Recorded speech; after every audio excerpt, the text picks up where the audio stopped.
بسم اللہ الرحمن الرحیم الحمد للہ والصلاۃ والسلام علی اہلہا۔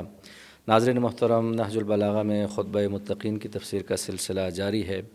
استاد محترم، بات یہاں تک پہنچی تھی، امیر المومنین متقین کی صفات بیان کرتے ہوئے فرماتے ہیں: اما اللیل فصافون اقدامہم تالین لاجزاء القرآن یرتلونہ ترتیلا، کہ متقین کی رات کس طرح گزرتی ہے، تو فرماتے ہیں کہ وہ لوگ رات کو کھڑے ہو کے قرآن کی تلاوت کرتے ہیں اور ٹھہر ٹھہر کر قرآن کی تلاوت کرتے ہیں۔ تو ان قرآن کے آداب میں سے کھڑے ہو کر بھی قرآن کی تلاوت کرنا ہے۔ بسم اللہ الرحمن الرحیم۔ جی، آپ نے جیسا فرمایا، امیر المومنین کا ارشاد گرامی بھی یہی ہے، ورتل القرآن ترتیلا۔ سورہ مبارکہ مزمل کے اندر اللہ تبارک و تعالیٰ نے یہ ارشاد فرمایا ہے کہ قرآن کریم کو پڑھنے کا ایک ہے قرآن کریم پڑھنا۔ قرآن کریم پڑھنے کے لیے انسان کو صرف عربی قواعد و ضوابط آنے چاہیے۔ دوسرا مرحلہ ہوتا ہے قرآن کریم کو سمجھنا۔ قرآن کریم کو سمجھنے کے لیے جو پڑھنے کے لیے آداب و شرائط ہیں، اس کے لیے بہت سارے آپ کو وہ چیزیں مل جائیں گی، اساتذہ مل جائیں گے، آپ کو مدارس مل جائیں گے، آپ کو تو انٹرنیٹ کے اوپر بھی بے تحاشا یہ سروس اویلیبل ہے۔ لیکن قرآن کریم کو سمجھنے کے لیے وہ جو چیز اللہ تعالیٰ نے وہ سورہ مبارکہ واقعہ کے اندر جا کے بیان کی، لا یمسہ الا المطہرون۔ اس کے لیے یعنی اگر ایک انسان ظاہری طور پر حافظ قرآن بھی ہو جائے، صبح بھی وہ سورہ یاسین پڑھے، شام کو بھی پڑھے، وَعَلَىٰ حَذَا الْقِيَاسِ، لیکن وہ قرآن کریم کو فہم قرآن کو حاصل کرنے کے لیے انسان کے پاس طہارت چاہیے۔ انما یرید اللہ لیذھب عنکم الرجس اہل البیت ویطہرکم تطہیرا۔ میں اس میں تھوڑی سی یہ وضاحت کرنا چاہوں گا کہ اہل بیت علیہم السلام کو جو مصداق خصوصی ہیں، وہ تو وہی ذوات مقدسہ ہیں کہ جو الراسخون فی العلم ہے، جن کو کہ قرار دیا گیا، سو حضرت نے اپنے چادر کے اندر لے کے ان کا تعارف کروایا، لیکن وہ اس کے مصداق خصوصی ہیں۔ لیکن سلمان و منا اہل البیت یہ چیز بتا رہی کہ یہ سلسلہ آگے بھی ہر انسان حصہ بقدر جثہ، جتنی کسی کی طہارت ہے، جیسے فرمایا کہ سلمان فارسی ایمان کے 10ویں درجے پر فائز ہے، لیکن اس کے بعد بھی کہا کہ فلاں 9ویں درجے پہ فائز ہے، اس اللہ حضل قیاس بیان کیا۔ یا ابو حمزہ سمالی کو امام زین العابدین علیہ السلام نے فرمایا یہ ہمارے اہل بیت میں سے ہے۔ تو یہ ایک سلسلہ ہے جو اس چیز کے لیے فہم قرآن کے لیے، قرآن کریم کے اندر جو لطائف ہیں جو امام علیہ السلام نے ذکر کیا، قرآن کریم ایک ورٹیکل پاؤنڈ کی مانند ہے۔ ایک ابتدائی 1/3 جو ہے وہ عوام الناس کے لیے ہے، 2/3 جو ہے وہ علماء کرام کے لیے جو خواہ، اور 1/3 جو ہے وہ اللہ تعالیٰ الراسخون فی العلم کے لیے ہے، جو وہی اس کے اندر جو مطالب پائے جاتے ہیں، جو لطائف ہیں، جو مفاہیم ہیں قرآن کریم کو، ان کو صحیح طور پہ درک کرتے ہیں۔ تو یہ ایک باقاعدہ ایک سلسلہ ہے جو اللہ حضرت فرمائے۔ متقین جو ہیں وہ بنیادی طور پہ ایک ایسا گروہ ہے جو کہ اس کو یعنی پہلے مرحلے میں قرآن کو سمجھتا ہے، قرآن پڑھتا ہے، پھر قرآن کریم کو سمجھتا ہے، تیسرے مرحلے میں قرآن کریم پہ عمل کرنا ہے،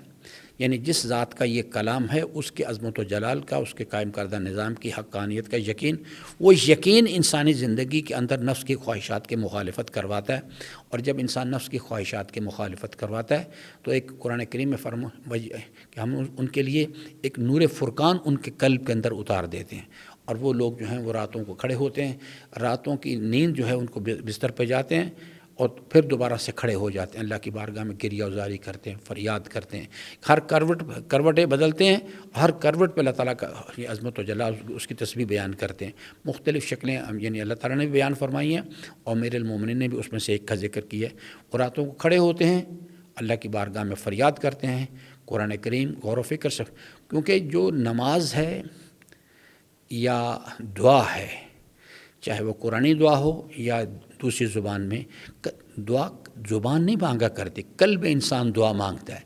قلب انسان نماز پڑھتا ہے۔ اسی لیے امام نے فرمایا کہ نماز کی قبولیت جو ہے اس کی شرط ہے حضور قلب، انسان کے پاس حضور قلب ہوگا اتنی ہی یعنی نماز قبول کی جائے گی، اتنی ہی دعا قبول کی جائے گی۔ تو متقین کی صفات میں سے ایک چیز ہے کہ جب الہی نور ان کے قلب پہ جلوہ گر ہوتا ہے، میں مادی فزکس سے مثال دیتا ہوں آپ کو، تو میں نے پہلے بھی مثال دی تھی کہ جب ایک روشنی کا نور جو ہے وہ ایک صاف آئینے کے اوپر آ کے چمکتا ہے تو ایک ریفلیکشن اس میں سے پیدا ہوتی ہے۔ یہ جو راتوں کو کھڑے ہو کے تلاوت کرنا ہے، قلب انسان جو ہے وہ پاک ہوتا ہے، رجس سے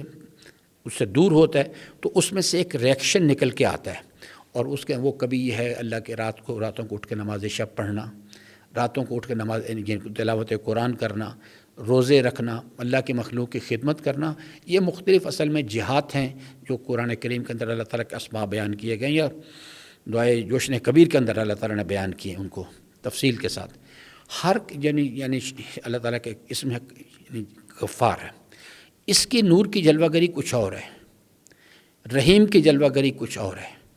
رحمان کی جلوہ گری کچھ اور ہے۔ جو قلب انسان کے جو ریئیکشن آتے ہیں مختلف زمان کے اندر وہ مختلف قسم کے ہوتے ہیں، اور ہر انسان کے ساتھ یہ ویری کرتے رہتے ہیں۔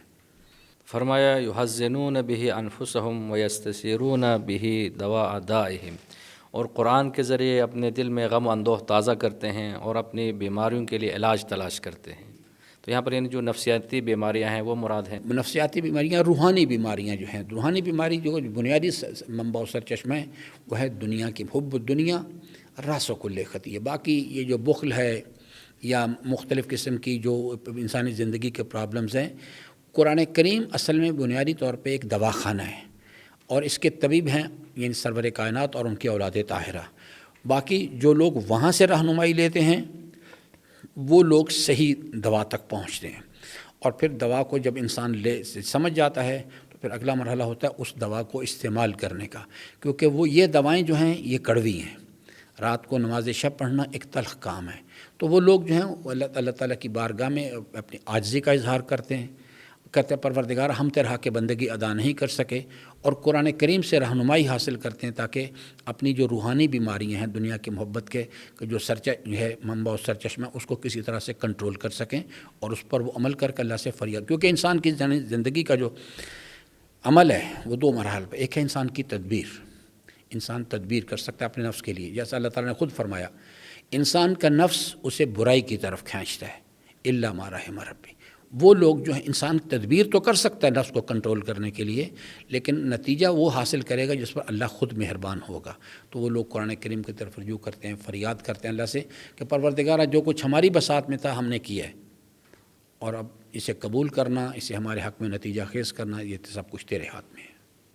تو فرماتے ہیں فَإِذَا مَرُّوا بِآيَةٍ فِيهَا تَشْوِيقٌ رَكَنُوا إِلَيْهَا طَمْعًا وَتَطَلَّعَتْ نَفُوسُهُمْ إِلَيْهَا شَوْقًا وَظَنُّوا أَنَّهَا نُصُبُ أَعْيُنِهِمْ۔ جب وہ ایسی آیت سے گزرتے ہیں کہ جس میں جنت کا ذکر ہو، جنت کی نعمتوں کا ذکر ہو، تو شوق سے، جنت کی نعمتوں کے شوق سے ان کے دل ان کی طرف جھک جاتے ہیں، گویا ان جنت کی نعمتیں ان کی آنکھوں کے سامنے، ان کی آنکھوں سامنے، بالکل سے۔ یہ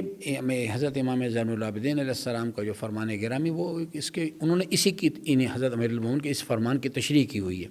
یعنی جب آیت قرآنی کے اندر کوئی چیز ذکر کیا جاتا ہے، امام نے فرمایا کہ آپ جب قرآن پڑھو تو جس جگہ پر ذکر آئے کہ اللہ تعالیٰ کی نعمتوں کا ذکر آئے، یعنی کامیابیوں کا ذکر آئے، تو وہاں ٹھہر جاؤ، پیچھے دیکھو کچھ لوگوں کے کردار کا ذکر ہوگا۔ وہ لوگ جو ہیں وہ جو کردار اس واسطے جیسے اس یہاں کردار کا ذکر کیا گیا کہ وہ لوگ جو ہیں جب وہ کسی ان کو اللہ تعالیٰ کی یعنی نعمات کی آیات پڑھی جاتی ہیں تو وہ اس کی طرف جھک پڑتے ہیں، یعنی اس کو غور و فکر کرتے ہیں اور اس عمل کو عملی زندگی میں اپنے کردار میں پیدا کرنے کی کوشش کرتے ہیں، اس لیے کہ وہ ان چیزوں کو اس طرح سے محسوس کرتے ہیں جیسے بالکل وہ جنت کی نعمتیں ان کے سامنے ہیں،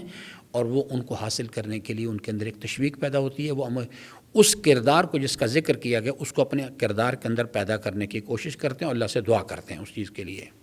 اور فرمایا وَإِذَا مَرُّوا بِآيَةٍ فِيهَا تَخْوِيفٌ أَصْغَوْا إِلَيْهَا مَسَامِعَ قُلُوبِهِمْ ظَنُّوا أَنَّ زَفِيرَ جَهَنَّمَ وَشَهِيقًا فِي أُصُولِ آذَانِهِمْ فَهُمْ حَانُونَ عَلَى أَوْسَاطِهِمْ مُفْتَرِشُونَ لِجِبَاهِهِمْ وَأَكُفِّهِمْ وَرُكَبِهِمْ وَأَطْرَافِ أَقْدَامِهِمْ۔ تو فرماتے ہیں اور اگر ایسی آیت سے گزرے کہ جس میں جہنم کا ذکر ہو، جہنم کے عذاب کا ذکر ہو، تو وہ غور سے سنتے ہیں اور اس طرح وہ محسوس کرتے ہیں گویا جہنم کے جو شعلے دیکھ رہے ہیں اور جہنمیوں کی چیخ پکار وہ سن رہے ہیں۔ پہلی چیز تو یہ ہے کہ یعنی یہ ایک آدمی جو دنیا کے یعنی دنیا کی محبت کی نجاست میں ڈوبا ہوا ہے، اس کے سامنے جب اس قسم کے امیر المومنین کے ارشادات یعنی بیان کیے جاتے ہیں تو وہ لوگ جو ہیں اس کو اگر زبان سے اس کا مذاق نہ اڑائیں تو بہرحال وہ سمجھتے ہیں کہ یہ ایک ھذا اساطیر الاولین، یہ ایسے قصے کہانی ہیں۔ میں صرف یہ اس وقت عرض کرنا چاہتا ہوں کہ اس جوان کا قصہ جو میں نے پہلے بھی نقل کیا تھا، یہ جو یعنی امیر المومنین کے ارشادات ہیں جو حضرت امام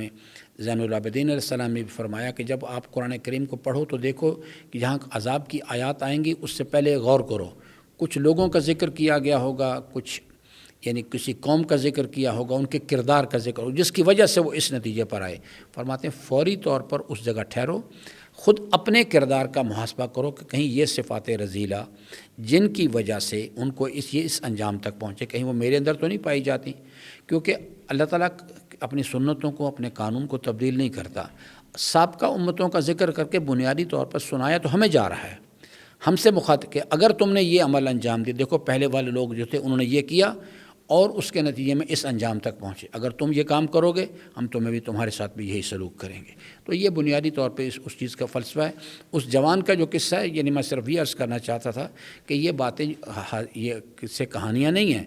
خود اس جوان نے کہا کہ حضرت میں اہل جہنم کو جہنم کے عذاب میں پکڑا ہوا دیکھتا ہوں اور میں اہل جنت کو اللہ تعالیٰ کی نعمتوں سے مستفید ہوتا ہوا دیکھتا ہوں۔ پھر اس نے یہ بھی کہا کہ اگر آپ فرمائیں، اجازت دیں تو میں آپ بتاؤں کہ آپ کے اصحاب میں سے اہل جہنم میں سے کون کون ہے؟ تو حضرت نے منع کر دیا اس چیز سے۔ یہ چیز جو ہے یہ غیر معصوم بھی اگر اپنی محنت کرے، کوشش کرے، اللہ کی تائید اس کے شامل حال ہو جائے تو اس دنیا کے اندر رہ کے بھی وہ اپنے آپ کو ان کیفیات سے، یعنی اس کا نظارہ وہ کر سکتا ہے۔ تو آخر میں فرمایا اسی جملات کے آخر میں